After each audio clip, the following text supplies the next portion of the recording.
Der Pantokrator. Erzählung von Eberhard Weiß. Kapitel 1. Die Armen streiten immer.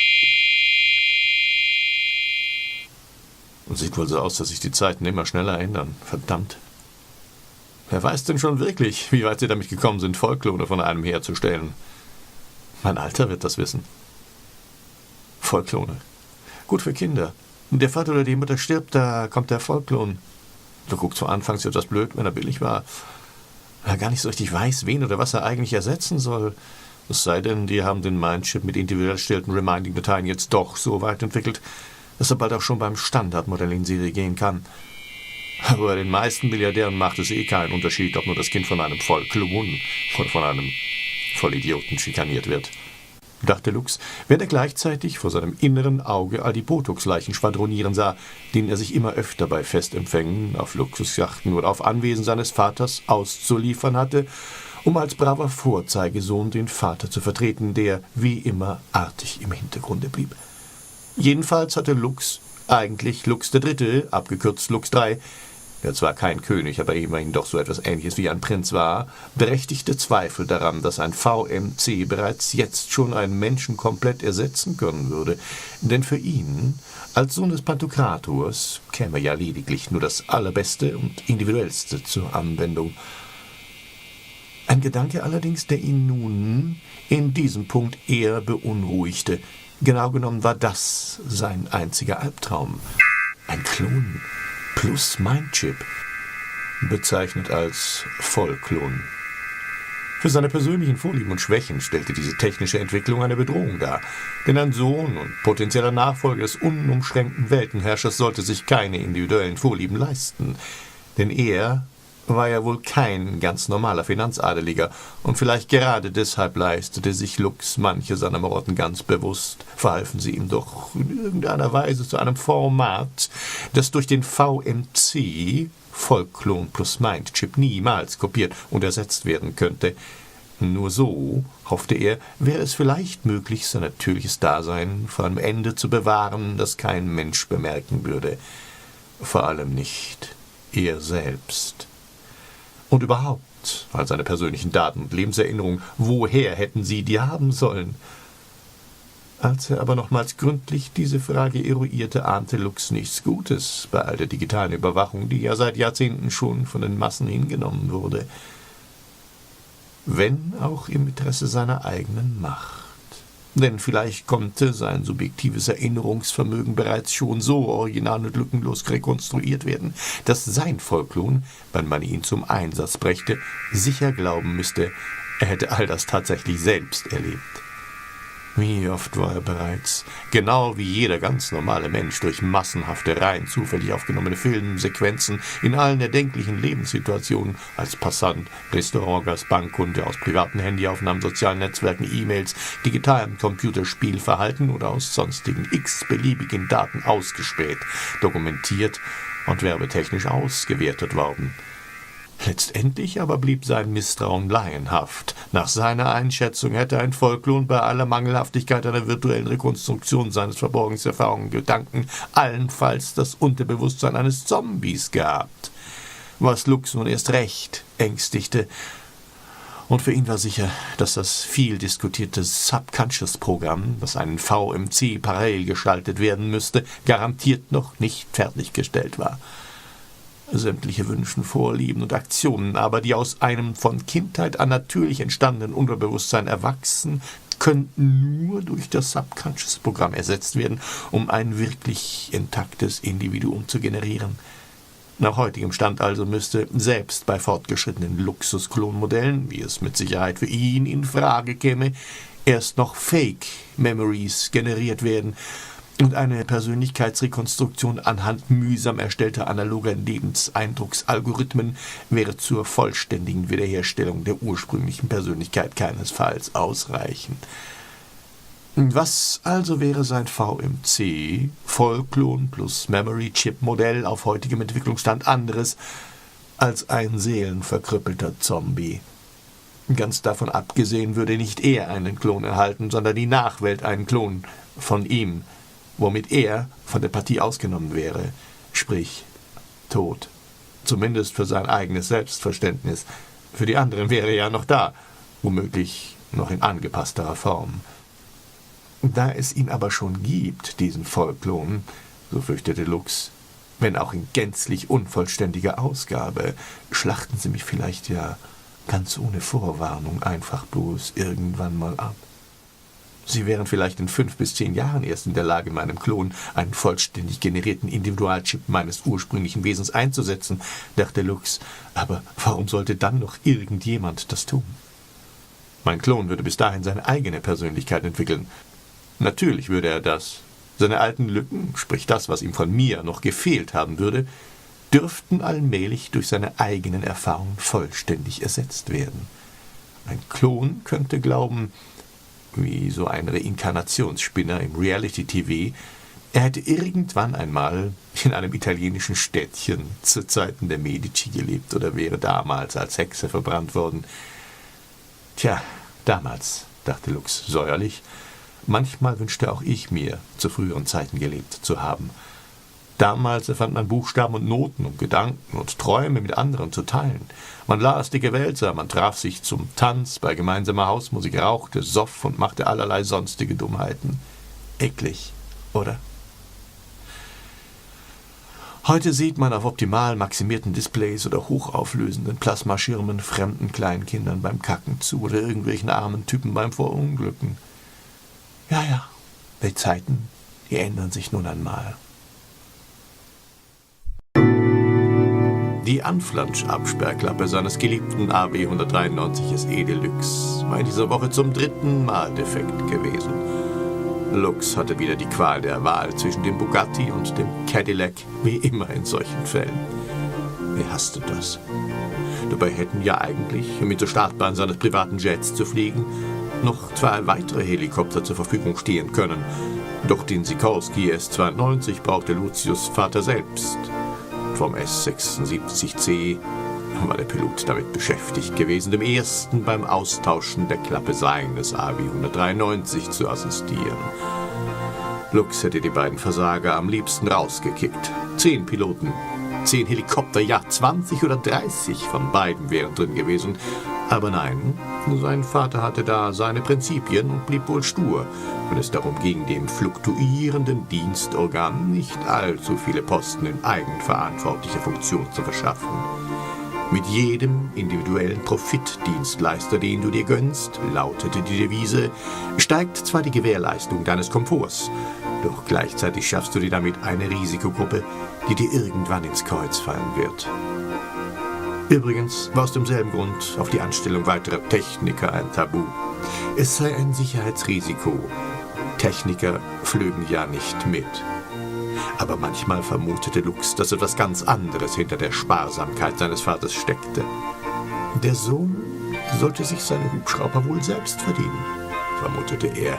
Andererseits war er sich da aber nicht sicher, da Lux den Pantokrator persönlich noch niemals so richtig kennenlernen konnte.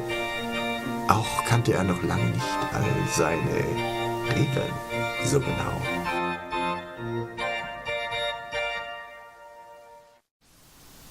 Lux war noch ein wenig übel gewesen seit letzter Woche, da er ab Mitte seiner Gourmet-Globe-Tours, als er wegen frischester Weißwürstchen im deutschen München war, irgendetwas erwischt haben musste, was ihm den Magen versaute.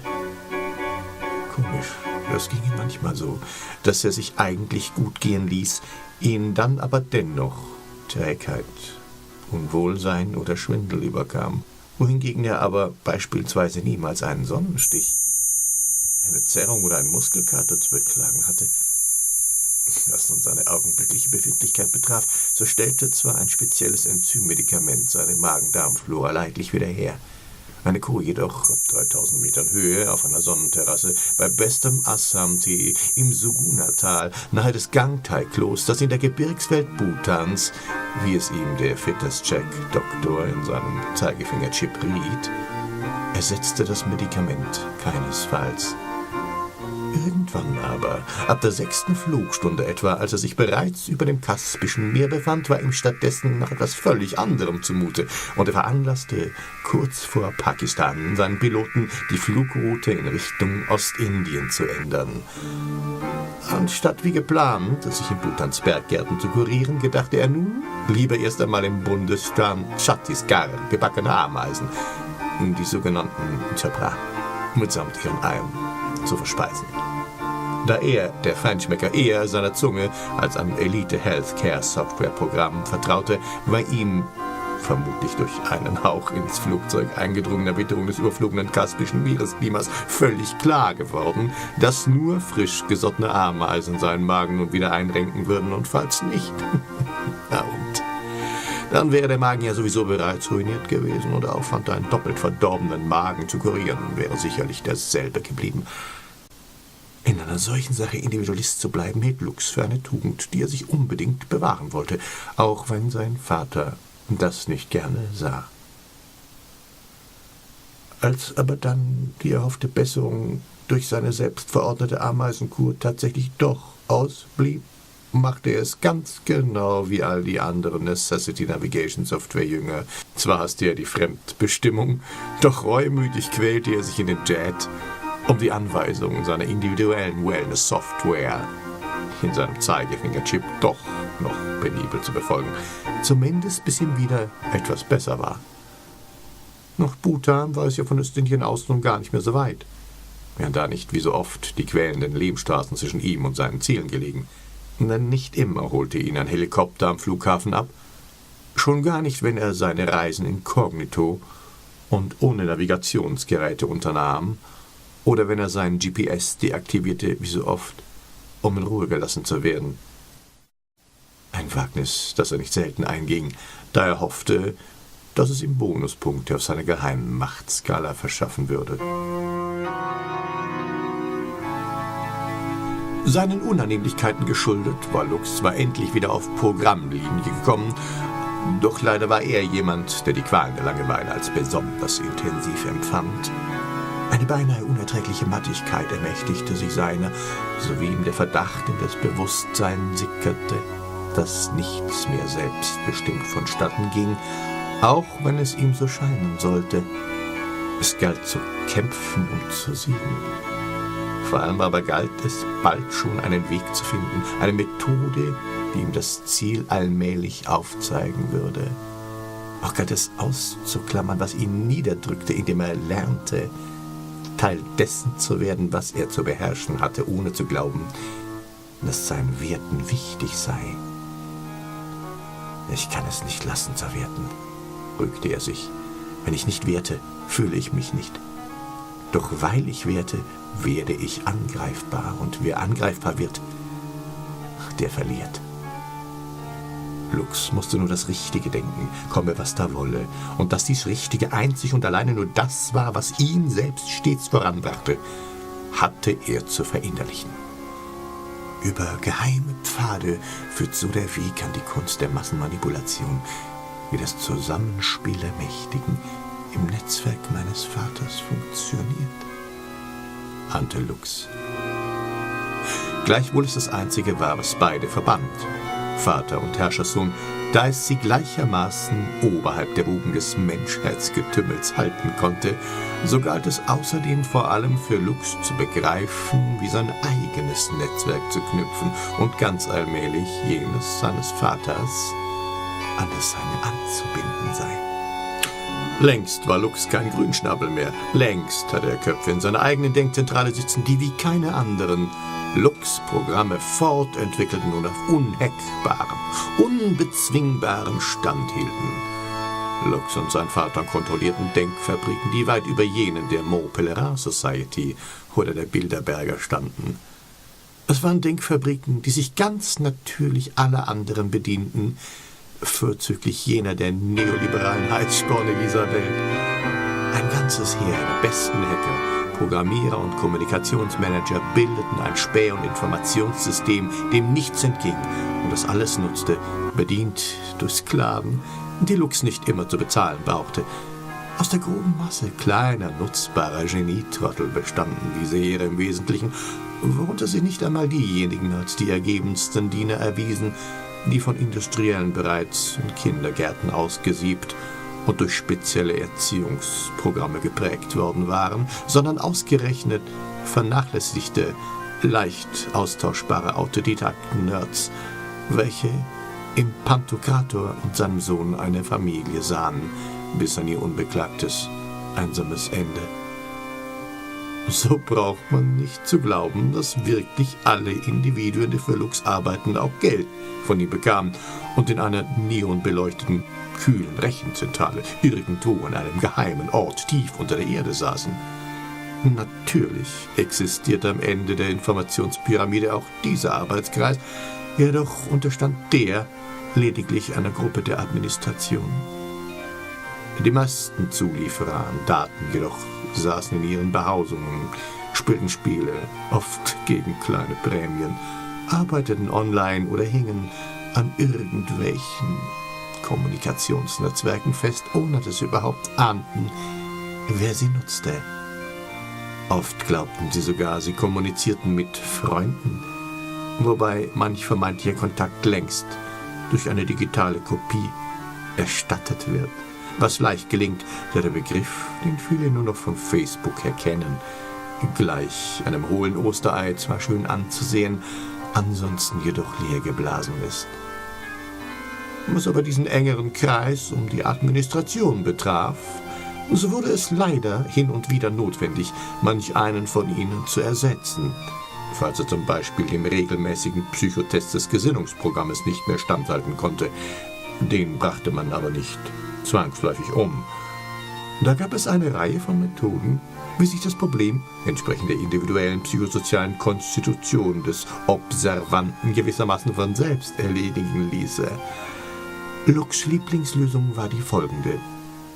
Sobald etwa ein solcher Mitarbeiter in Form von Illoyalität aufgrund von Rebellion, Gier oder Geltungssucht zu schwächeln drohte, mästete man diesen, indem man ihn durch lange, üppige Urlaube verwöhnte und schließlich ausbezahlte. Man hob ihn gewissermaßen auf die unterste Stufe der Oberschicht und dann gab er sich für gewöhnlich zunächst mit einer Yacht und einem kleinen Hofstaat, zum Beispiel nahe der Krim, zufrieden.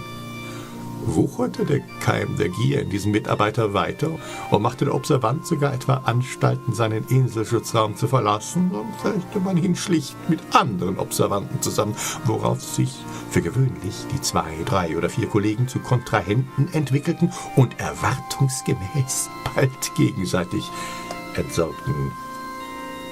Wenn einer von ihnen übrig blieb, überließ man den Rest der Staatsgewalt. Zu einem solch sauberen und zufriedenstellenden Resultat, das in derartigen Individuen intolerante Reaktionen auf jedes Konkurrenzgefühl zeitigte, konnte es aber immer nur dann kommen, sofern die Behandlung ihres Unterbewusstseins, welcher man sie während jener großen Urlaubsphasen unbemerkt unterzogen hatte, höchst gründlich und verantwortungsvoll durchgeführt worden war.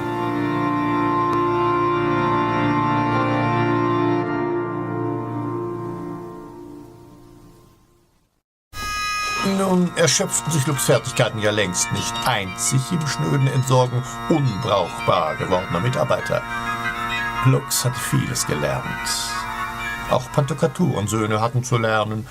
Vor allem am Fach Geschichte war ihm gelegen, dass sich allein im eingehenden Studium dieses Faches alle Dinge demjenigen erschließen, der das auch wirklich will. Vorwiegend der Geschichte der Herrschenden ist dies zu attestieren. So wusste Lux, das Netzwerk meines Vaters basiert auf einer uralt gewachsenen Herrscherkaste, einer Mischung aus Geld und Hochadel, die schon weit vor dem Ersten Weltkrieg klare Strukturen aufgezeigt hatte. Die Verknüpfung dieser neuartigen Adelsmischung besteht noch heute international und fußt wie eh und je auf der alten Tradition feudaler Heiratspolitik von Königshäusern. Der einzige Unterschied zu damals besteht aus rein pragmatischen Motiven heute darin, aufgrund fortwährender Aufstände, sogenannter Aufklärer und chaotischer Weltverbesserer, es immer zwingender als Notwendigkeit erachtet zu haben, auch gewöhnliche bürgerliche Handlanger, dann später Millionäre, Milliardäre oder Oligarchen in adelige Kreise einbinden zu lassen. Lux bedauerte das keineswegs. Auch er war von seiner Herkunft her keiner vom alten Adel im ursprünglichen Sinne gewesen, denn zuletzt ging es nur um das eine, den Pöbel zu beherrschen. Und Lux fiel ein. Schon Warren Buffett, der berühmte Dollarmilliardär und Eigentümer der Washington Post, verriet erst kürzlich, dass ein Krieg der Reichen gegen die Armen im Gange sei. Und dass seine Kaste, also wir, diesen Krieg gewänne. Buffett täuschte sich nur selten, dachte Lux, auch wenn dieser Krieg nichts Neues war. Der werktätige Bürger hatte ihn nur für eine kurze Episode scheinbar für sich entscheiden können, was sich eben wieder ändert.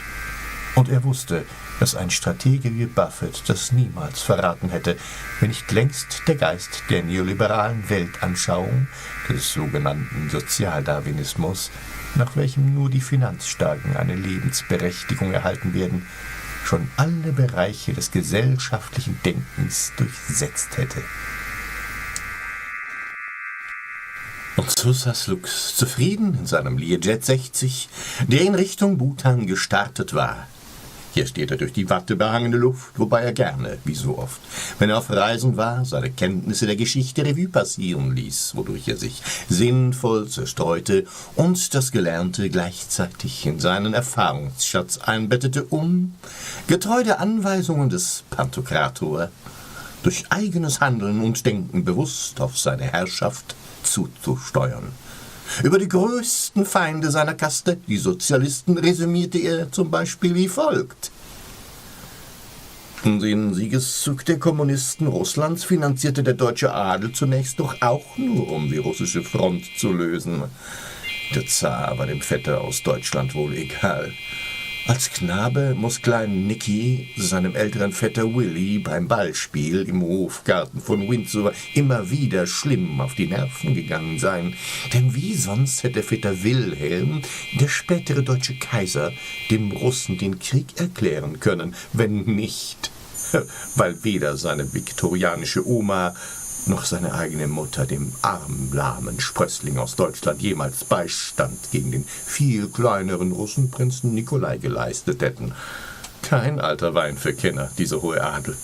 Kühl, abgestanden, säuerlich. Schier unmerklich hob sich Lux linker Nasenflügel, als er verächtlich sinnierte. Ausgerechnet Lenin, den unappetitlichsten Aufwiegler aller Bolschewiken, ließ der deutsche Kaiser absichtlich verplombt, geschützt und höchst geheim nach Russland schaffen. Er sollte dort Unruhen, vorwiegend zu Ungunsten der russischen Front, schaffen. Die Rechnung war ja auch aufgegangen. Zu welchem Preis aber nur? Dass Lenin dann gleich die gesamte Zarenfamilie in einem sibirischen Kellerloch abschlachten ließ, war zwar im Sinne der Sippenehre ein unerfreuliches Vorzeichen gewesen, doch zog man bei Hofe vorerst keinerlei Lehre daraus, um den daraus resultierenden, weit schlimmeren Folgen in der Zukunft vorzubeugen. Es ist mein Vorteil, dachte Lux, dass ich im Gegensatz zum alten Adel keine Inzuchtschäden aufweise. Andererseits ist es doch verblüffend, wie der teilweise heute noch recht weit oben aufhockt. Naja, die Qualität der Gene scheint wohl auf das Maß der Gier keinerlei Auswirkungen zu haben. Da waren sie wieder, die schädlichen Gedanken. Lux war abgeschweift und rügte sich. Er konzentrierte sich und zwang sich erneut, sich seines historischen Wissens zu bedienen, um aus der Geschichte Schlussfolgerungen zu ziehen, ganz ohne sie selbst zu bewerten.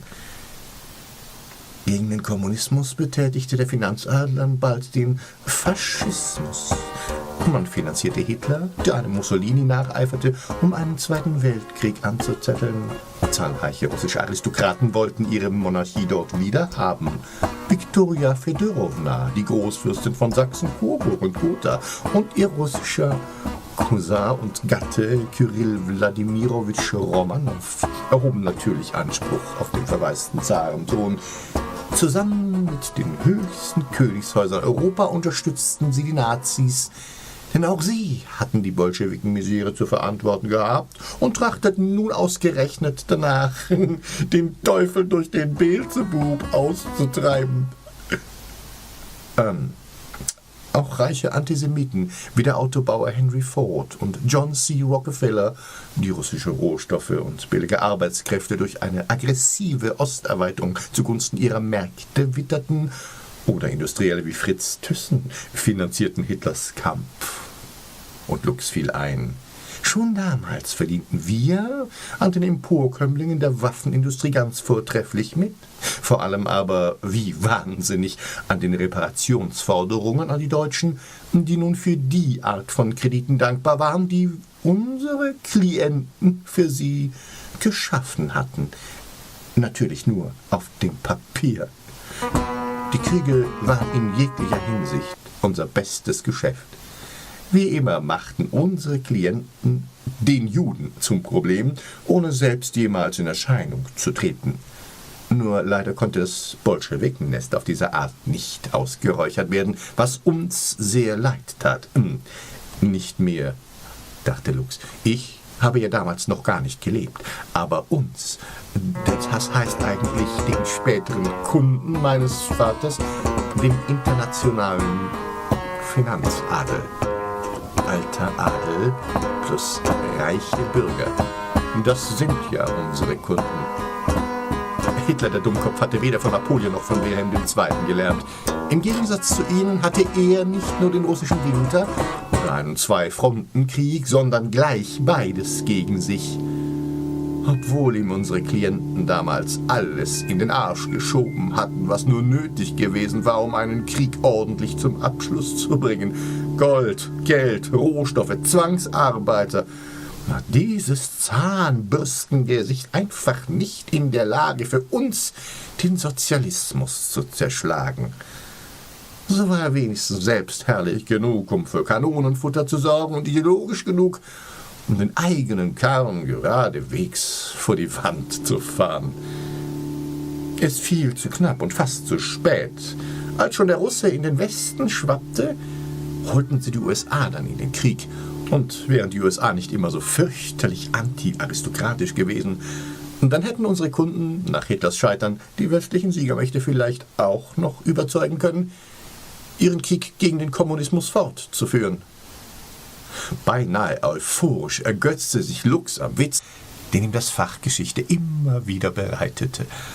Gleichzeitig war Lucius aber auch verunsichert, ob nicht für ihn bereits ein lustvolles Resümieren schädlich sein könnte. Gedämpft sinnierte er also. Natürlich konnten die Nazis die Judenbeute und das Nazigold nicht einfach so behalten. Das hätten sie sich so gedacht, freilich. Aber das Geld und die Güter standen ja uns zu. Wir hatten ihnen doch ihren Krieg finanziert. Sogar über die BIZ größtenteils. Die Bank für internationalen Zahlungsausgleich, durch die Kunden meines Vaters Immunität genießen und heute noch rund um den Globus unbehelligt Kriege finanzieren, obwohl sie nicht einmal staatlich, sondern nur eine Privatbank mit eigenem Rechtsstatus ist. Mit Geld geht eben alles, selbst ein eigener Rechtsstatus. Nun, glücklicherweise konnte das meiste ja noch rechtzeitig unter ihnen aufgeteilt werden, abgesehen von fast allen Immobilien, die in den großen Städten leider in Schutt und Asche gelegt worden waren. Aber angesichts der enormen Reparationsansprüche der Alliierten an die Deutschen und angesichts der praktischen Finanzierungsmodelle unserer besten Klienten fielen alte Mauern gar nicht so sehr ins Gewicht. Lux Jet schlug jetzt seine Schleife, dass er durch die entstandene Schieflage unter sich die Erde sah, und was ihm in sein Blickfeld kam, das war ein schmutziger Einheitsbrei. Die tropischen Wälder waren durch braunes Regenwasser geflutet, und nur noch die Baumspitzen zeigten ihr sattes Grün. Gegen kleine Nazi-Überbleibsel innerhalb der deutschen Politik hatten unsere Kunden auch nach dem Krieg an sich nichts weiter auszusetzen, überlegte Lux. Immerhin waren sie mit ihrem Führer ja unter den besten Kunden unserer Kunden gewesen. Und außerdem wusste man genau, dass man sie auch nach dem Krieg als antibolschewistisches Bollwerk Europas noch dringend benötigen würde. Denn wer wohl, wenn nicht sie, diese alten braunen Knochen, hätten den Abbau sozialer Staatselemente überdies für uns so rasch voranzutreiben vermocht. Ein an sich recht blauer See trat nun unter unter der linken Tragfläche seines Learjets hervor. Doch mehrere Flüsse führten braune Wassermassen zu, und Lux dachte, so hatten die Nazis nach Scheitern ihres Endsieges ja wohl die Farbe zu wechseln. Braun war ja zumindest offiziell verboten. Doch Gelb, welches die Basis eines jeden Braunen bildet, blieb immerhin erlaubt. Und wir mischen doch auch nicht erst seit gestern kräftig die Farben. Bereits schon bald nach dem Krieg nutzten die späteren Klienten meines Vaters zur Umsetzung ihrer feudalen Ziele immer erst ein sattes Gelb. Dann mischten sie es zusammen mit Rot und Schwarz und bald mit dem nötigen Schuss an Grün. Begann es endlich wieder bräunlich durchzuschillern. Rot verschwindet somit ganz durch unsere basisgelben Braunfärber, die jede Partei bereichern und keinen juckt's, wenn sie in allen Ländern von allen Farben ein wenig zusammenmischen, um endlich das alte, wahre Braun zu erwirken, das allmählich die ganze Erde bedeckt. Manche Menschen da unten mögen an die Wirkung ihrer Lieblingsfarbe glauben, da sie nicht begreifen, dass wir die Maler sind. Wir mischen die Farben nach unserem Grundton. Und der war immer schon gelb. Kaum bemerkt von Lux schwenkte der Flieger wieder in die Vertikale und blitzte durch das kalte Blau. Entnazifiziert wurde also nach dem Krieg nur die grobe Masse des kruden Deutschtums, nicht die Parteien.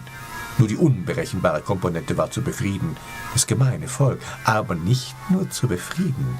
Das gemeine Volk, das es nun weder auf Schlachtfeldern an unsere wunderbaren Kanonen zu verfüttern, noch in den Städten zu verbrennen galt, war jetzt zu braven Konsumenten umzuerziehen. Was dummerweise bei den Bolschewiken noch lange nicht möglich geworden war, gelang uns andernorts durch die Unterstützung sogenannter Rundfunkanstalten umso besser. Zumindest im Westen, aber im Ostblock. Lux atmete tief ein und rieb sich ein Körnchen aus dem Auge, während er mit seinen Gedanken völlig in den Wolken schwebte. Was nun im Ostblock durch Kriege nicht zu schaffen war, das schafften unter Hochdruck die Geheimdienste. Denn ganz allmählich brachten sie Politiker in die Ämter des höchsten Sowjets ein, die längst durch uns empfohlen worden waren. Da gab es zum Beispiel die Ressorts Wirtschaft, Landwirtschaft, Ökonomie. In Ostblockstaaten alles keine Ruhmesblätter. Aber wozu hat man seine Denkfabriken? Natürlich hatte Stalin davon Wind bekommen, auch wenn es anfangs schwer genug gewesen war, ihn in seinem selbstherrlichen Größenwahn zu erschüttern. Als es uns aber schließlich doch endlich gelang, da schlachtete er jeden ab, der auch nur ansatzweise ein Spion gewesen sein mochte. Geradezu in den Wahnsinn getrieben haben die Amis diesen groben Klotz, haben ihm Hinweise zugeschoben, dass selbst seine engsten Verwandten ihn verraten würden.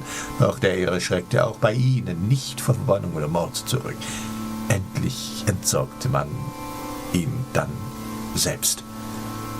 Und so konnte es ja schließlich auch nicht weitergehen. Er hatte es nämlich wieder einmal zu weit getrieben, als er einige seiner wichtigsten Mitarbeiter und die führenden Ärzte der Sowjetunion kurz vor seinem Ableben der Verschwörung bezichtigte und foltern ließ.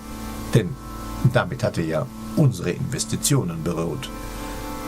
Nach einem seiner typischen Gelage in seiner Datscha bei Kunzewo schickte er seine engsten Getreuen nach Hause und war ab 4 Uhr in der Frühe mutterseelenallein. Da er nun ausgerechnet Ärzte und gleichzeitig deren Folterer ins Visier genommen hatte, musste er eben jetzt mit seiner immerhin schon 74-jährigen Säuferleber am Morgen in etwa zwischen 4 und 12 gewiss doch einen Schlaganfall erleiden. Und schon am nächsten Abend, Stalin sollte noch 3 Tage im Todeskampf liegen, da ließ irgendjemand die Pravda wissen, dass die große Medienhatz gegen sogenannte Saboteurärzte und deren Helfer, von denen bereits Tausende inhaftiert worden waren, umgehend aufzuhören habe. Dank seiner Schizophrenie galt bald jeder Sabotageakt, den imperialistische Geheimdienste gegen den Sowjetstaat unternommen hatten, als Hirngespinst eines wahnsinnigen Diktators. dass aber der Systembankrott des kommunistischen Modellstaats schlicht durch die Machtlosigkeit gegenüber einer kapitalistischen Waffengattung, nämlich der Korruption und Bestechung, gegen deren Wirkung im Abgrund der menschlichen Seelengier selbst eine Atombombe nichts entgegenzusetzen hat und nicht ausschließlich der Anfälligkeit sozialistischer Ökonomie geschuldet ist, wird heute weltweit zugunsten des Siegersystems verschwiegen, da nur einer den Sieg verdient haben darf. Natürlich das heilige Kapital.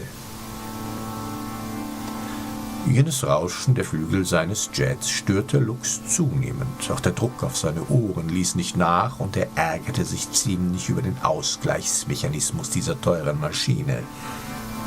Doch lenkte er sich wieder ab und grübelte weiter.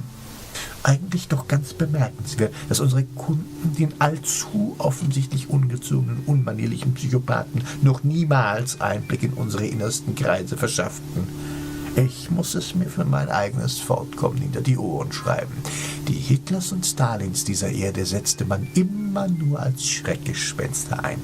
Am Ende sei der Kapitalismus nicht alleine glorreicher Befreier der Völker, sondern gleichermaßen salbende Pietät des Wohlstandes. Ein Neuzeitheiland in jeglicher Hinsicht. Herrje, die Gesellschaft, schnaufte Lux. Sie gleicht dem unwissend reinen Lamm auf dem Altare, an dem es sich, nachdem sein Blut geopfert ward, ganz kräftig, schmatzend, rülpsend, satt zu fressen gilt, wenn man wie wir die Gottheit ist. Aber im Ernst, dachte Lux schmunzelnd, sind wir nicht alle Tiere? Die Erde hat uns so gemacht. Das Leben ist nur eine Nahrungskette und oben stehen wir. Sie glauben an Götter. Wir sind die Götter. Stolz schluchzte Lux und überlegte weiter. Dann kam die Chruschtschow-Kennedy-Ära. Der Russe drehte den Spieß um. Auch in den USA wurde jetzt jeder als Kommunist verbrämt, der vom damals noch sowjethörigen KGB ins Visier genommen wurde. Lux stockte und verzerrte das Gesicht, als ob er sich erinnern wollte. Doch waren ihm bei diesem Thema die Fakten wohl noch längst nicht alle geläufig. Also gähnte er ein wenig und wandte sich wieder innerlich seiner Methode des richtigen Denkens zu. Dem Resümee über die Historie, welche er sich gerne in der Wir-Form vergegenwärtigte, ohne zu werten. Noch viele Jahre musste es dauern, bis wir dann auch endlich im Ostblock zum Zuge kamen. Wir ließen uns den eisernen Vorhang öffnen, bauten einen unserer besten Spitzel aus den Zeiten des Kalten Krieges auf und installierten ihn als russischen Dauerstaatschef. Seither läuft auch hier alles relativ glatt für uns und unsere Kunden, auch wenn die Übergänge etwas holprig gewesen waren und ein paar senile Wodka-Sorten erst auf die Idee gebracht werden mussten, das Staatseigentum an provinzielle Bauernrüpel zu verschleudern. Sie konnten nichts dafür. Zwar ist es immer besser, die Leute im Ungewissen zu halten, wenn man sie nicht richtig einzuschätzen vermag, selbst auf die Gefahr hin, durch das Verschleudern staatlicher Einrichtungen eine neue Kaste von Oligarchen zu fördern und dadurch nicht alleine Milliarden zu verlieren, doch andererseits sind ja auch die heute wieder unsere besten Kunden. Also alles ganz wunderbar.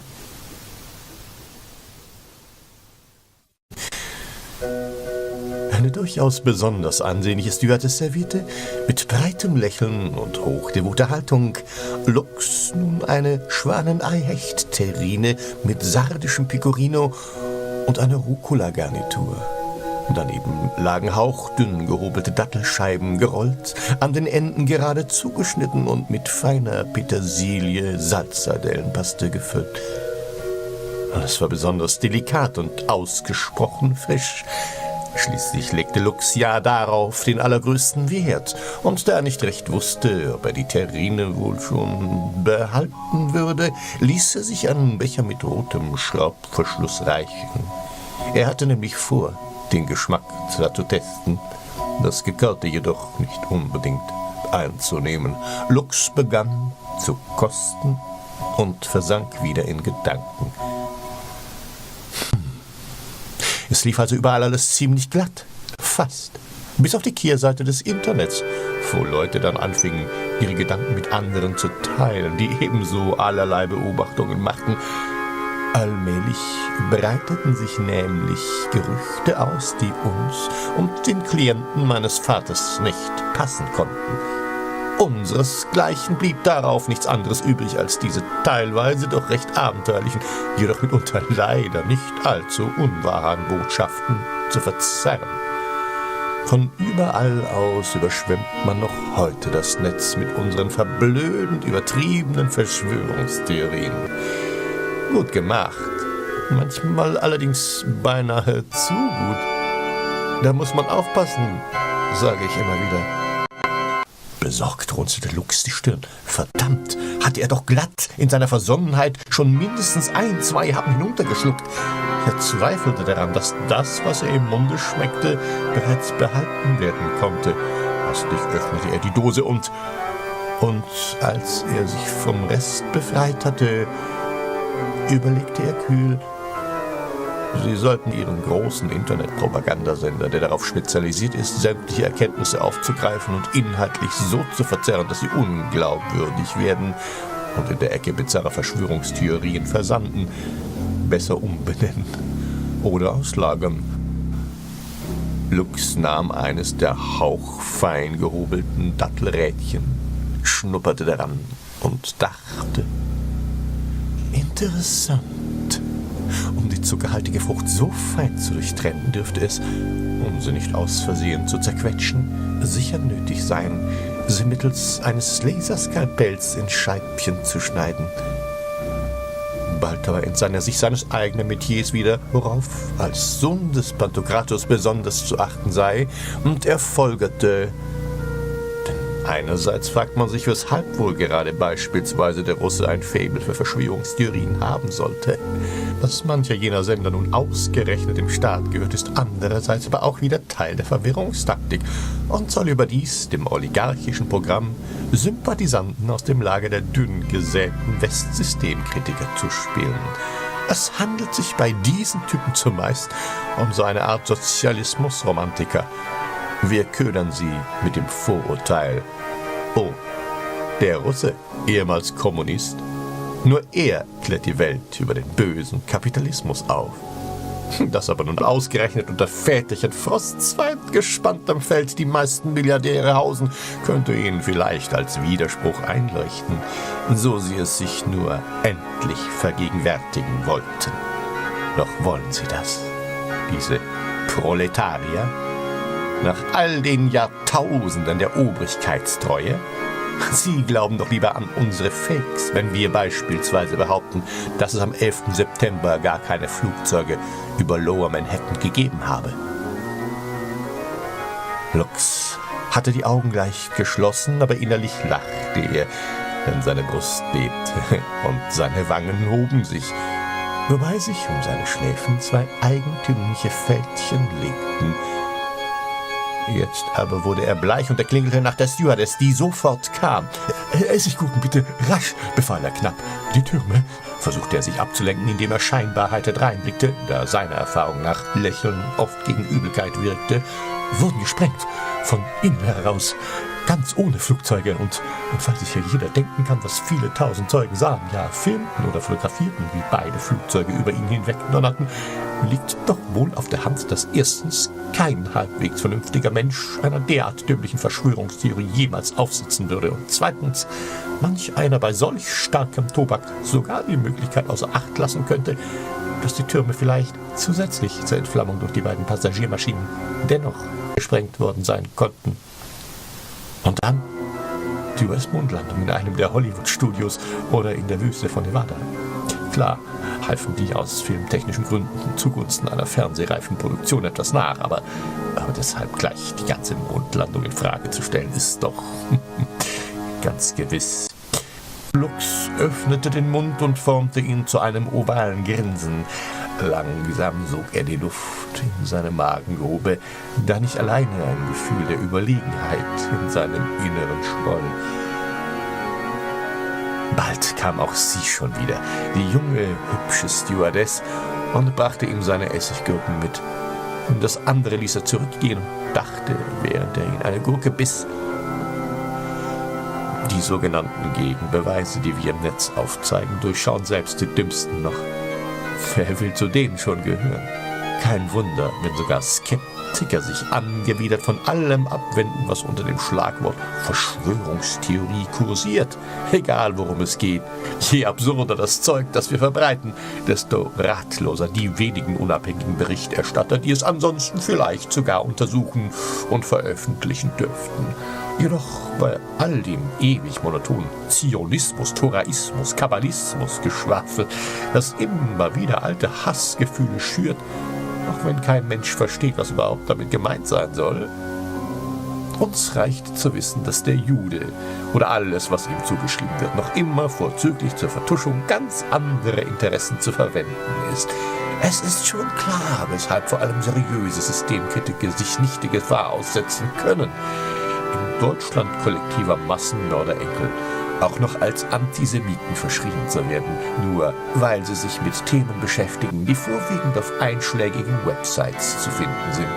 Oh ja, diese Schelle geißelt jeden noch, ehe er überhaupt damit beginnen kann, unsere Existenz zu wittern, geschweige denn, uns auf die Schliche zu kommen. Wie viele schon wagten es, das Feld der Political Correctness zu verlassen. Die haben ihren Job gesehen. Wer will das schon riskieren? Aber keine Sorge, das täte von den Besserverdienern sowieso nur schwerlich einer. Gefallen sich ausgesprochen gut in ihrer Rolle als willfährige Barbiere der Nation, als Modeboten dessen, die alles bestens über den systemkonformen Kamm zu scheren sei. Sie spielen im Spielchen der russischen Oligarchen hier und in der westlichen Finanzelite dort schon ganz gut mit, auch wenn die Einzelnen gar nicht ahnen, dass dies ein kalter Krieg nur zwischen Reich und Reich, wie einst zu Zeiten der Feudalherren ist. Nur, dass man die Streitaxt im Keller lässt und stattdessen die Keule des Unsinns und der Verblödung zuckt. Indem etwa behauptet wird, die Erde sei nicht rund. Sonst würden wir ja alle aus den Betten purzeln. Die anderen halten dagegen und behaupten, die Erde wäre gar nichts. Nicht eckig, nicht kantig, nicht flach, nicht rund, gar nichts. Ist so, wie es scheint, aber alles ist gut. Denn allen geht es gut. Es ist nun einmal wahr. Vereinfachung, Polarisierung in jeglicher Form waren immer schon die besten Verschleierungstaktiken unserer Ziele. Sie wirken selbst noch dort, wo alte Systeme längst nicht mehr existieren. Was meinte dieser alte Adolf in seinem Kampf mit dem internationalen Finanzjudentum eigentlich, das er so dringend ausradieren wollte? Verwechselte er etwa ganz aus Versehen den Begriff Elite mit Judentum und setzte irrtümlicherweise noch ein schickes Finanz davor? Und selbst er konnte doch nicht ernsthaft glauben, dass wir allesamt nur Juden sind. Wir hatten schon damals längst nicht mehr bloß Juden unter denen, die es zu wirtschaftlicher Macht gebracht hatten. Es mag wohl sein, dass damals, prozentual gesehen, vielleicht noch ein paar mehr von ihnen unter uns verweilten als heute. Ein paar rassistische Zionisten vielleicht. Aber seinen Krieg haben ihm doch keine Juden bezahlt. Jedenfalls nicht freiwillig. Lux fühlte es in seinem Bauch rumoren, erkannte das und eilte schnell zur Toilette, wo er dann eine ganze Weile blieb. Als endlich Lux aus der Toilette wiederkam, begab er sich, anstatt an seinen Sitzplatz, in sein Bett, denn er war ziemlich erschöpft. Auf seinem Nachttisch stand ein Fläschchen Heilwasser aus dem italienischen Fiuggi, und das trank er leer und wurde schläfrig. Nun waren viele der Freunde seines Vaters bereits mit Lux besser bekannt als mit seinem alten Herrn selbst, und ohne dass sie es unbedingt wussten, hatte Lux, der nette, freundliche Sohn, mit welchem man auf Yachten und Anwesen des Pantokrators an dessen Stadt pompöse Feste feiern durfte, sich längst auch digital mit ihnen verlinkt. Allmählich würden so die Daten aller Computer nicht mehr an den gewaltigen Server seines Vaters gehen, welcher für Lux ja offiziell gar nicht einsehbar war, sondern an seinen eigenen Computer, der längst schon ratterte, um ihm alleine den Aufstieg zum höchsten Pantokrator zu errechnen. Lux war trotz des noch immer viel zu lauten Fluggeräusches seines Privatjets endlich eingenickt. Und seine Gedanken glitten in Träume über. Im Hangar saß die Mutter des Hubschrauberpiloten, den sie wie ein Kind auf dem Schoße hielt, wobei sie ihm etwas ins Ohr flüsterte. Bald darauf aber setzte sich der Hubschrauberpilot in den AW-193 SE Deluxe und flog ab. Von ganz weit oben über den Wolken ließ er sich in die Tiefe fallen. Die Rotoren hatte er abgeschaltet, sie knatterten nur noch passiv. Der Fallwind hielt sie am Laufen. Lux saß neben dem Piloten und er fragte, wozu dies Wagnis denn nötig sei. Und jener sagte: Die Anflanschklappen sind defekt. So pfeifen Sie einmal gründlich durch. Doch Lux, der den Piloten ansah, bemerkte dessen übles Grinsen. Der Sturzflug dauerte an. Lux' Hände umklammerten krampfhaft die Griffhalterungen. Seine Knöchel traten weiß hervor. Er zitterte und kalter Angstschweiß durchnässte rasch sein Hemd. In zunehmender Düsternis torkelte das Fluggerät. Nach mindestens schon 10 Minuten Sturzes verdichtete die Atmosphäre sich zu diesig schwülen Schwaden, welche die Fallgeschwindigkeit des Helikopters ansatzweise zu bremsen schienen. Wie Spinnweben aber wurden sie durchschlagen. Lux stutzte. Er wollte vom Piloten wissen, wie wir überhaupt mit diesem Fluggerät in solch enorme Höhe hatten steigen können. Der aber lachte bitter und erklärte, dass es in Lucius' Welt gar keine Höhen gäbe. Der Sturzflug habe auf dem Niveau der Normalsterblichen begonnen und sei damit nur ein Absturz und gar kein Flug. Um Gottes Willen, träumte Lux hilflos, wann ist der Sturz endlich vorbei? Dieser Sturz, erklärte der Fligaro, dauere so lange an, bis jene tiefen Schollen der Erde erreicht seien, wo sich das Menschliche vor ihm oder vor seinesgleichen verkrochen habe.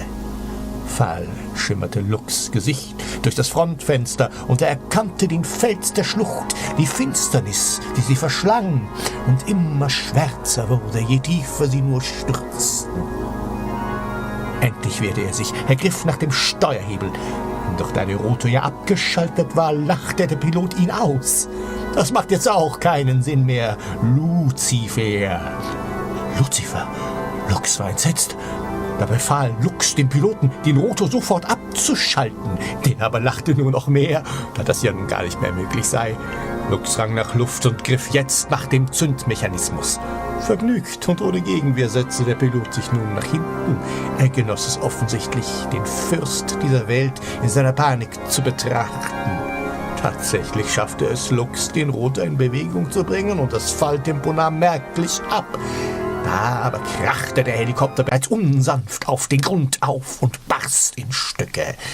Der Aufprall war zwar stark genug, den teuren AW-193 zu zerstören, jedoch aber auch sanft genug, die Insassen nicht zu verletzen. Lux wollte fliehen. Er schälte sich aus dem Wrack hervor. Der Pilot folgte ihm lachend nach. Da sah Lux, dass er um und um von fröhlichen Menschen umzingelt war. Sie alle hielten sich bei der Hand. Sie hatten keine Kleider an und strahlten. Lux wich zurück. Sie aber wussten, dass er von da oben herabgefahren war, um sie aus ihrer Nacktheit zu erlösen. Alles umkreiste ihn, man fasste, griff nach ihm, man hielt ihn fest. Er hatte keine Chance. Auf einen Thron musste er steigen und Huldigungen duldsam segnen. Sie brachten ihm Opfer dar. Auch schlachteten sie Menschen. Er wollte es nicht. Sie schrien ihn an, er solle nun auch etwas für sie tun. Manche durchstöberten die Trümmer des AW. Es waren keine Kleider auszumachen. Sie zerrten ihn vom Thron. Er sei doch des Weltenherrschers Sohn, riefen sie. Er aber leugnete, und als er fürchtete, von ihnen gleich auch noch gekreuzigt zu werden, da kamen sie auch schon und schafften jenen fürchterlichen Folterbalken heran. Zwei spuckten ihn an und nannten ihn einen Ketzer, der nicht des Pantokrators Sohn sein wolle. Und als sie ihm den Balken auf sein Kreuz pressen wollten, da verhörten sie ihn. »Bist du nicht des Pantokrators Sohn?« »Nein«, rief er entsetzt. »Wozu die Finanzelite einen Pantokrator brauche?« fragten nun 4. »Für gar nichts«, rief Lux. »Ob er wohl seine Gaben an jene verschwendet habe, die einer Kleidung kaum bedürftig seien?« fragten jetzt schon 8. »Sie brauchen den Pantokrator für nichts«, beteuerte er, und er gab zu, er sei nur ihr Parasit, so wie die Finanzelite die Parasiten der Menschheit sei.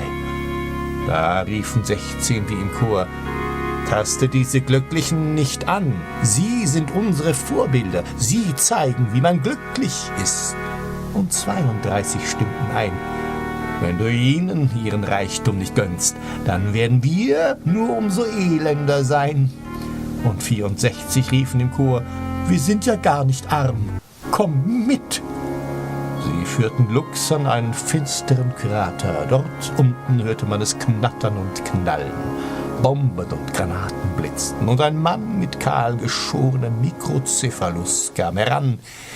Der hielt eine Granate in der Hand, die er zündete und in den Krater rollen ließ. Und wie er dabei lachte wie ein Kind, erstrahlten seine weißen, riesengroßen Zähne unter seinem grauen Bart. Und als es eben unten knallte, da verwandelte er sich in einen alten Athener Philosophen, der geradewegs von der Agora des Philosophenberges nahe der Akropolis herabgestiegen kam, um seine Erkenntnisse kundzutun. Um seinen Leib war das Fell eines Tieres gewunden, und an den Füßen trug er Jesuslatschen. »Nein«, rief jener, den 64 schon von der Ferne zu, »wir sind gar nicht so arm.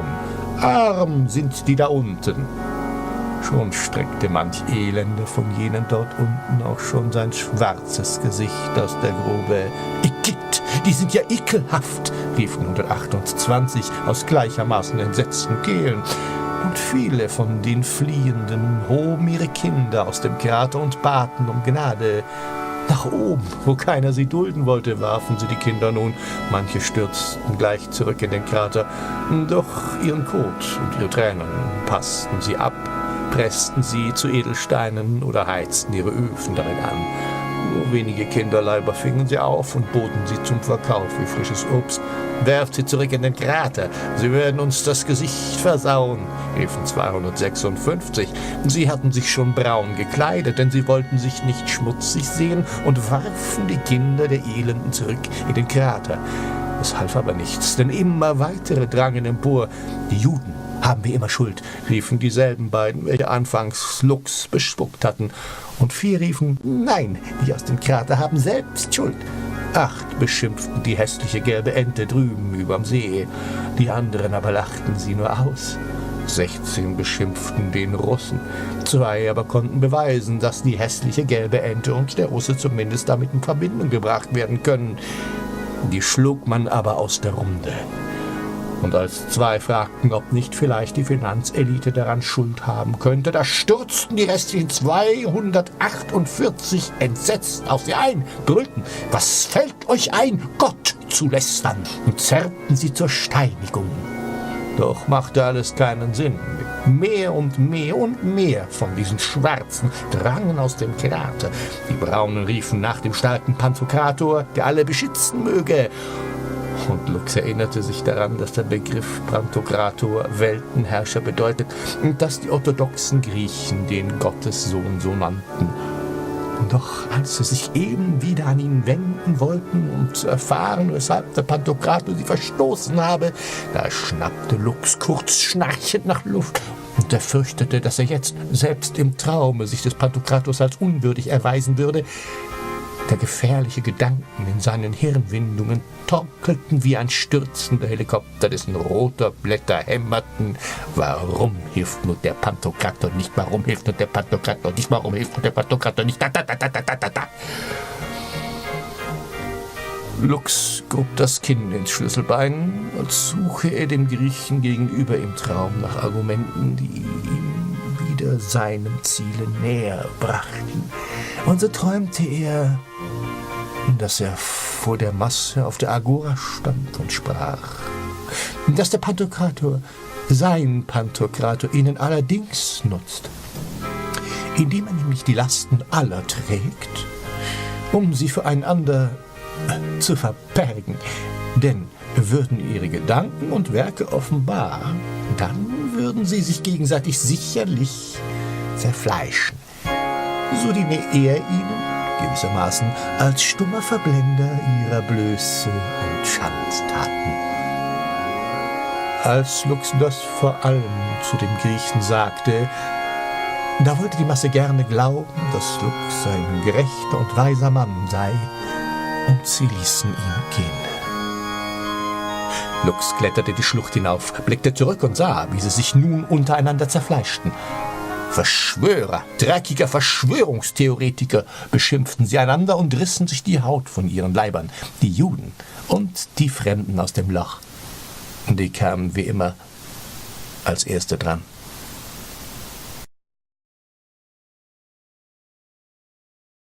Gerade als Lux eben unter dem Vorsatz wieder weiterzuklettern eine Felsspalte ergriff, wurde er an der Fessel desjenigen Fußes gepackt, den er soeben anheben wollte. »Oh Gott«, dachte er, »die Strafe des Weibes Lot ereilt mich.« Und dann ein feuchtheißer, weicher Frauenleib presste sich von unten an ihn herauf. Das honigsüße Kribbeln ihres schwülen Atems zog ihm über Wangen, Stirn, Augen und Mund unter die Zunge, noch ehe das Wesen mühsam keuchend über ihn hinweggekrochen kam. Alles andere als ausgerechnet zur Salzsäule zu erstarren fürchtete Lux nun, aber war das nicht der Duft im Hauch des Stewardess, die ihm im Jet die Essiggürken reichte? Erinnerte er sich. Da, weitere fremde Griffe ermächtigten sich seines Leibes, knöchern, hart, größer, gröber und kräftiger waren sie, und alles an Süße des Weibes, was noch in ihm verblieben war, wich jähem widerlichen Dunst fauler Kichererbsen, worauf ein fettes Büschel krauser Haare sich von unten her ihm aufs Auge presste. Es war der Bart dieses verschwitzt-klebrigen alten Griechen. Mit seinen spitzen Knien traf er Lux jetzt auch noch empfindlich im Kreuz. Kurz ächzte Lux. Jedoch auch er hatte Lux nur als Stegreifer verwendet und ließ ihn grußlos hinter sich zurück. Der dritte und letzte schaffte es nicht zu ihm herauf, sondern umklammerte beharrlich seine Wade. Lux blickte abwärts und staunte nicht schlecht, als ihm das Gesicht seines alten Geschichtslehrers an seinem Schenkel klemmte. »Sage mir bitte«, jammerte er ihm zu, »ob es das Gute in der Menschheit gibt.« In Anbetracht des Meckerns der Stimme begleitet vom Pfeifen des Höhenwindes hätte Lux fast glauben mögen, dass seine Bergziege ihm am Hosenbeine hinge. »Na klar«, rief Lux und klang wie damals, als er noch ein frecher Schüler war. »Das ist aber falsch«, blitzte es aus dem rot unterlaufenen Auge des Schullehrers, als wolle er mit seiner einzigen Salve vollster Verachtung den Schüler vollkommen zerstören. »Es gibt nur einen Funken des Guten in einem selbst«, fuhr er zügig fort und erklärte selbstgefällig, »der Menschheit ist die Menschlichkeit doch nur ein Ausschuss des Strebens nach Gewinn. Dem Sieger giert nach Macht. Das Opfer fleht um Menschlichkeit, egal wer oben oder unten liegt. Somit ist Menschlichkeit nicht wirklich existent, sprich auch kein Gut wie Haus und Hof, sondern alleine ein Modell von Menschen, solange wie sie unterlegen sind. Du verstehst, was ich meine. Und was am Dasein eines Siegers davon hängen bleibt, ist nur ein Abdruck der Moral. Die Menschlichkeit zu üben, ist für den Gewinner ein Versuch, ein Selbstversuch seiner Befindlichkeit, den er unternehmen kann oder auch nicht. Schreibt ihm keiner etwas vor. Ungerührt und vorlaut wie zuvor entgegnete Lux, so, die Menschheit und die Menschlichkeit, dann kann man wohl nichts machen. »Welch dumme Antwort«, schoss Lux Geschichtslehrer zurück. »Du kannst versuchen, deinen Mitmenschen verantwortungsvolles Handeln vorzuleben, du Tropf. Mehr aber kannst du nicht tun. Das tue ich bestimmt, antwortete Lux, lachte an seine Punkteskala und fügte scheinerlich hinzu. Wenn ich dadurch noch ein guter Mensch werden kann, umso besser.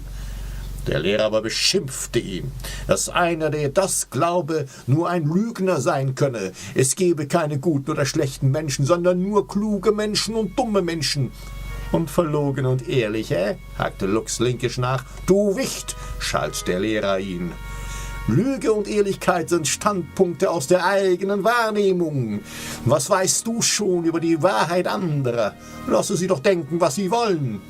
Man muss die anderen nicht belehren? Fragte Lux spitzfindig. Natürlich, schrie der Lehrer erbost. Man muss Menschen immer belehren. Was glaubst du denn, weshalb ich sonst ein Lehrer bin, du Dummkopf? Aber wozu nur Menschen belehren, wenn sie ja doch nur glauben, was sie wollen? Da Lux dies sagte, verzogen sich die Mundwinkel des Lehrers so weit bis unter sein Kinn, dass es auf Lux, der noch immer über ihm stand, den Eindruck machte, als fiele es gleich ab, und mit hochrotem Kopf flärrte er zu ihm empor. Dass du auch überhaupt gar nichts kapierst. Sie müssen deine Wahrheit kennen, um zu entscheiden, ob sie die deine auch zu der ihren machen wollen. Oh, dachte Lux, das gefällt mir. Meine Wahrheit zu der ihren machen? Dann will auch ich einmal meinem Lehrer eine Lehre erteilen, trat Lux der blanken Stirne zu, welches einfach nicht für nötig hielt, endlich einmal zu ihm heraufzusteigen, um sich ihm gleich zu machen. Und Lux lachte. Es gibt da ja die Neoliberalen. Der Lehrer zuckte kurz, als ob ihm für einen Moment ein kleines, unsichtbares Schlüsselloch erschienen wäre, welches den Blick auf etwas Abscheuliches offenbarte, wovon er aber eigentlich weiter keine Notiz zu nehmen habe, und er murrte stattdessen knapp. Na und? Was soll das jetzt? Genüsslich, entgegnete Lux. Die Marktradikalen. Ja, knarzte der Lehrer, ich bin ja doch nicht blöd. Was soll nun damit wieder sein? Sind eben dabei, entgegnete Lux, als müsse er sich über seinen Lehrer doch sehr wundern. Nicht alleine eine Zweiklassengesellschaft zu installieren, sondern obendrein die soziale Marktwirtschaft abzuschaffen und die Verfassung umzuformulieren. Wie war das noch im Mittelalter? Die Verfassung macht dich doch nicht lächerlich. Wer sollte das denn können? Wir haben eine stabile Demokratie, führte der Lehrer an. Erst haben sie die FDP aus dem Bundestag gewählt. Dann haben sie sich selbst aus der Großen Koalition hinausgeworfen. Eine Partei. Lux lachte. Sind denn Parteien noch heute relevant? Tauscht man sie nicht viel eher aus, wenn man sie nicht mehr benötigt? Oder verändert man ihre Nuancen, ihre Statisterie? Mann, wer ist denn immer nur Mann? Rede doch mal Klartext, Mann, wenn du doch alles so altklug wieder mal erkannt haben willst, Junge. Und Lux dachte, während er seinen Lehrer zu sich hinaufbrüllen hörte, das ungeheuerliche Wachstum der Macht, unkontrollierbar gewordene Bankimperien, entzieht sich deiner Fantasie. Kommst du nur deshalb nicht zu mir herauf, weil es dich vielleicht umhauen könnte, was du dann siehst? Und Lux erinnerte sich wohlgelaunt an das Farbenspiel zwischen Braun und Gelb, das ihm vorhin beim Kurswechsel seines privaten Fliegers von oben durch die Natur so herrlich vor Augen geführt worden war. Wer sollen diese Unbekannten denn wohl sein, wenn nicht Elemente aus dem Volke selbst? Hörte Lux den Lehrer nun rufen. Es hieß schon immer, Geld regiert die Welt, nicht wahr? Deutete Lux an und erinnerte sich, dass wohl auch er ein Element aus dem Volke sei, was aber wohl nichts änderte. Was Geld? Wieso denn Geld? Was versuchst du denn nur immer so altklug anzudeuten? Und überhaupt, was sollte deine Eskapade mit meiner Frage von vorhin zu tun haben? Ob es das Gute im Menschen gibt? In immer neuen Tönen drohte der Lehrer, mal knurrend, mal bellend oder kreischend, doch Lux ließ sich keineswegs einschüchtern. Er wusste, wer er war, und provozierte lustig fort. Das Gute, in welchem Menschen meinen Sie? Im Afrikaner, in seinem geplünderten Land, im Orientalen, inmitten westlicher Bomben für Ölfelder, im Asiaten und seinen Kindern, welche im Plastikmüllhalden westlichen Konsum-Irrsinns hausen? Fast sprühte der Professor nun Galle. Die Deutschen natürlich! Von mir aus auch die Europäer oder so! Was glaubst denn du? Ich glaube, entgegnete Lux ganz friedlich, dass es neben den Deutschen und ihrer German-Angst noch andere Länder gibt, die auf dem Wege zur Globalisierung einen Sozialstaat zu Grabe tragen werden. Was soll das? Fassungslos riss der Lehrer seine Augen empor und verteidigte sich. Es ist mir völlig klar, worauf du anspielst, aber mit deiner frechen Aufschneiderei wirfst du nur alles durcheinander und denkst auch noch, dass einer darauf hereinfallen müsste, der sich in den Dingen besser auskennt als du. Kommst da vom Hundertsten ins Tausendste. Jetzt sagst du neoliberal, dann sagst du Globalisierung, dann redest du von Sozialstaat und von German-Angst. Ich habe dir diese Begriffe niemals beigebracht, jedenfalls nicht in diesem Zusammenhang. Auch kenne ich keine German-Angst, das kannst du mir glauben, denn überhaupt fußt diese Verunglimpfung einzig nur im Frust ehemaliger Siegerstaaten, die sich nicht eingestehen wollen, dass Deutschland im Trotz der Niederlagen zweier Weltkriege und doch wieder die Welt anführt, und zwar wirtschaftlich und völlig friedlich. Tut es das?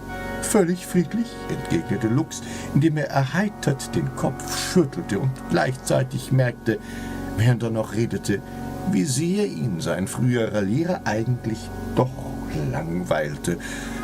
Und andererseits tat er ihm auch leid, denn richtig, in seinem Lehrplan stand so manches nicht, was die Klienten von Lux' Vater dort nicht zu sehen wünschten. Zufriedenstellend war für Lux zu verbuchen, dass der alte, angeschlagene Nationalismus selbst in Lehrerköpfen so kaum zu kurieren und auf einen modernen Stand zu bringen war. Und genau auf diesen unbelehrbaren Urtrieb des Rassismus, gepaart mit dem trügerischen Selbstverständnis der Unfehlbarkeit, basierte alles, was Lux seinen Vater und dessen Zuträger nährte. Die menschliche Überheblichkeit, Kälte und Gier, gepaart mit Nonsens, Unwissenheit und zunehmender Verflachung der Massen. Alle Begriffe waren nun gefallen. Vielleicht hätte manch anderer Lehrer aus Lux' Hinweisen eher logische Schlussfolgerungen ziehen mögen. Zumindest hatten seine Eingangsworte, welche anfangs glauben machten, dass er sich doch eigentlich um das Wohl der Allgemeinheit sorgte, sich nicht als fundiert erwiesen. Das Resultat des Gespräches, das Lux III. Mit einem aus dem breit aufgestellten Bildungsbürgertum führen durfte, stellte ihn mehr als zufrieden. Und jetzt, nach dieser äußerst erfolgreichen Lektion in seinem Traummodus, begann wie immer auf der Stirn seines Gegenüber ein Button zu blinken, diesmal mit der Anweisung Press Load Option, Press Load Option, Press Load Option. Lux beugte sich zur Stirn des Lehrers hinab und erreichte den Button nur mühsam. Als er ihn gedrückt hatte, erschien ein grünes Feld auf der Stirn des alten Lehrers mit weiteren Optionen. Overkill, Sex Option, Elvis. Overkill, Sex Option, Elvis. Ah, Alvis. Lux konnte es kaum fassen. Alvis sollte ihn retten. Alvis. Der allwissende Computer, benannt nach einem mächtigen Zwergen aus der Germanenmythologie. Seine Kernaufgabe ist nichts Geringeres, als den Stellenwert des menschlichen Konsums ebenso fest in die Schläfenlappen der Verbraucher zu installieren, wie das bereits bei herkömmlichen Religionen der Fall ist, um auf neuronalem Wege die Gedankenwelt der Konsumenten schließlich moralisch zu vernetzen oder einfach gesprochen, den Konsum zur universellen Weltreligion zu erheben. Die Anwendung ist nicht nur deshalb schon recht weit vorangeschritten, weil Gier im Hirn des Menschen bereits schon ebenso lange angesiedelt ist wie Ethik und Moral. Und dazu kommt jetzt noch, dass dem digitalen Siegeszug alleine schon sozialer Netzwerke das analoge Wir-Gefühl der Menschlichkeit bereitwillig zu weichen schon begonnen hat und in dieses, wie in all die anderen emotional entstehenden Vakuen, tritt Alvis ein, um die Gesellschaft nun vor ihrer kollektiven Depression zur Selbstzerstörung zu bewahren, ersetzt er durch Kaufkraft Ethik und Moral. Die Programmieranleitung hierfür liegt im psychosozialen Bauplan der Menschheit selbst verborgen. Man braucht die Matrix einfach nur umzupolen.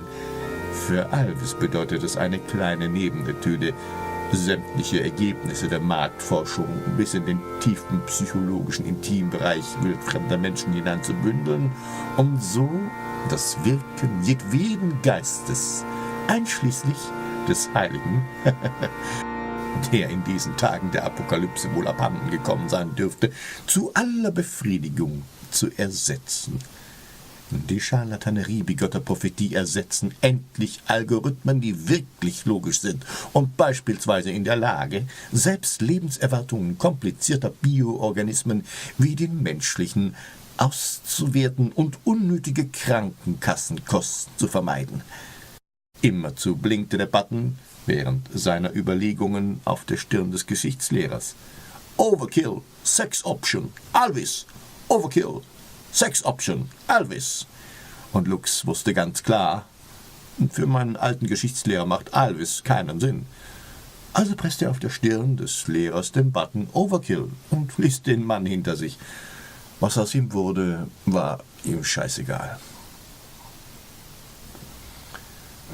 Und als er etwas weiter oben soeben eine Plattform erklimmen konnte, da blinkte es bereits schon wieder über ihm, abwechselnd rot und grün. Die hübsche Stirn seiner reizvollen Stewardess, die dort schon auf ihn wartete, blinkte mit den verbliebenen beiden Buttons Sex Option und Alvis auf ihn herab. Begehrlich blickte sie ihn aus ihren fensterklaren, riebraunen Augen an. Ihre zierlichen Schultern waren nackt, und als Lux zu ihr heraufstieg, erkannte er, dass ihr wunderbar geformter Leib komplett entkleidet war. Lux geriet in Wallungen. Ihr Duft entzog ihm jeglichen Willen. Unten am Grunde der Schlucht nahm jetzt das Lärmen zu. Lux schaute hinab. Sie waren gerade dabei, den Geschichtslehrer zu zerreißen. Noch einige sahen jetzt Lux dort oben und machten Anstalten, zu ihm heraufzuklettern.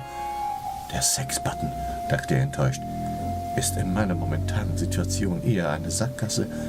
Aus dieser Schlucht aber, wusste er, werde ich nur entfliehen können, wenn ich auf Alvis setze, der das Konsum- und Reaktionsverhalten der Kreaturen errechnen und im Vorfeld so beeinflussen kann, dass jedes Überbleibsel moralischer Empörung im Keim erstickt. Lux wusste, nur Alvis macht Kapitalismus zum Friedensbringer über die Erde, da jeder sich sein Heil erkauft, wenn er es sich nur leisten kann. Er ist der einzig natürliche Weg aus der Feudalherrschaft in eine Marktwirtschaft, wo nicht geblüht, sondern nur Tüchtigkeit des Rechts zum Leben gewährt. Alleine dieser Weg ist wahrhaft heilig.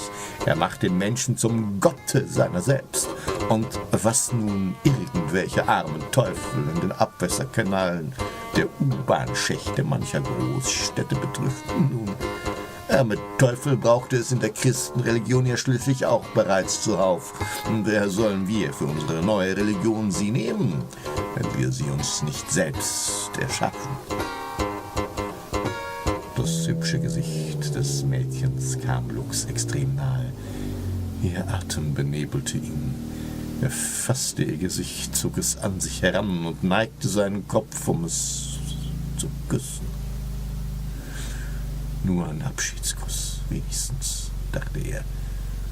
Und dabei fiel sein Blick über die Schulter des Mädchens hinab, zu jenen, die rasch näher kamen. Das Blut des Lehrers war in Massen hängen geblieben. Lux wollte so nicht enden. Sprang in einem Satz zur Felswand, erreichte eine hohe Spalte, zog sich im ersten Schwung hinauf. Das Mädchen torkelte, verlor den Halt und rutschte ab, da das Geröll sie in die Tiefe riss. Es wird sie ablenken, war gewiss, stieg emsig zum nächsten Absatz weiter und konnte schon den alten Griechen sehen, der weit nach oben vorgedrungen war. Es trieb ihn der Gedanke an, dass auch er Teil dieser Wahrheit, dieser neuen Religion sein musste. Daran zu glauben, so das Ziel im Sinne seiner Göttlichkeit erreichen wollte, war die Pflicht. Sonst würden es andere tun, wusste er, und seine Augen funkelten. Leicht und geschmeidig, wie ein Spinnentier, kam er dem Alten näher, auf dessen Stirne allein der Button Alvis blinkerte. Er ist der Weg zum Sieg, wusste Lux. Keiner der Konzern- und Wirtschaftsbosse, kein Chefspekulant und auch kein Unternehmer von Weltrang wäre jemals mehr bereit, auf Alvis umfangreichen Informations- und Datensturm zu verzichten. Trotzdem Alvis jeden dominiert, erpresst und beherrscht, steht jeder unter dem Zwange, Alvis anzubeten, da Alvis auf die Daten aller Zugriff hat, im Gegenzug aber auch eine gewisse begrenzte Anzahl von Daten flüssig macht, die anderen gehören. Illegaler Datenhandel an Alvis vorbei scheint international nur deshalb stark eingegrenzt zu sein, weil Alvis gleich einem Phantom, das keiner kennt, in den Systemen öffentlicher Rechner hängt. Und selbst die Reglementierung und Exekution staatlicher Gesetzgebung, nicht zuletzt im Bereich der Steuern und Zinsen, hat er schon lange seine Herrschaft unterworfen. Auch seine hartnäckigsten Konkurrenten kann Alvis weltweit orten und ihren Datenfluss durch seine Filter ziehen. Und so schwächt er sie und ordnet sie nur seiner Herrschaft unter. Sie aber glauben, als Einzige die Kontrolle zu haben, bis dann am Ende genügend Beweise vorliegen, um die Betreiber konkurrierender Megadatenkraken zu schlucken oder verhaften zu lassen. Wie genau Alvis entstanden war und wer seine Weiterentwicklung betreute, konnte Lucius noch nicht so richtig fassen. Doch war er ja auch erst Lux der Dritte und überdies recht zuversichtlich, bald alles über ihn zu wissen. Vorerst musste er nur den alten Griechen kriegen, und diesen einzuholen sporte ihn die Erkenntnis darüber an, dass jeder Privatmann, jedes Unternehmen, jeder Politiker und jeder Journalist, vom kleinsten Gemüsehändler an der Ecke bis ganz hinauf in die Bereiche geheimster Machtstrukturen größter Weltkonzerne, unmittelbar erfasst ist. Er genoss die Gewissheit, dass sie alle durch denselben Mörtel verkittet waren. Den Geiz, den Neid, die Korruption und die Unaufrichtigkeit. Um wirtschaftlich relevant und innovativ zu bleiben, zudem ein Anteil auf Alvis Datenmonopol wie pures Gold. Im Wechselspiel des Datenhandels entstand gewissermaßen eine Art von neuem Kapital, das mittlerweile krisenfester als Platin, Palladium oder Goldanlagen sein dürfte. Und so schließt sich wieder der Kreis, wenn der Pantokrator, einziger Herr über Alvis, die Welt als Gott regiert, der nicht im Christentum, Islam, Hinduismus, Buddhismus oder Judentum haust, sondern einzig und allein im Kapital. Lux kam dem Alten endlich näher, denn dieser konnte schon nicht mehr. Ein Vorteil, dass ich jung bin, freute sich Lux, als er den Alten am Fußgelenke zu fassen kriegte und zu sich abwärts zerrte. Ächzend tobte das bärtige Ungetüm. Es suchte zu vermeiden, dass Lux an seine Stirne kam. Wild aber überwog die Gier des Jägers. Grob packte er das zottige Faltengesicht mit beiden Händen und drückte es gegen den Fels. Nur seine Hände den Kopf des widerspenstigen Alten zu fixieren hatten, riss Lux sein Kinn empor und rammte es dem Alten auf die Stirn, an jene Stelle, wo auch bei ihm der Button mit der Aufschrift Alvis blinkerte. »Ah!« heulte der Alte. Lux war überglücklich und stolz auf diesen Alvis, den Rechenkopf des Systems seines Vaters. Süß war sein Schlummer nun, denn er, Lucius selbst, hatte somit Alvis endlich angezapft.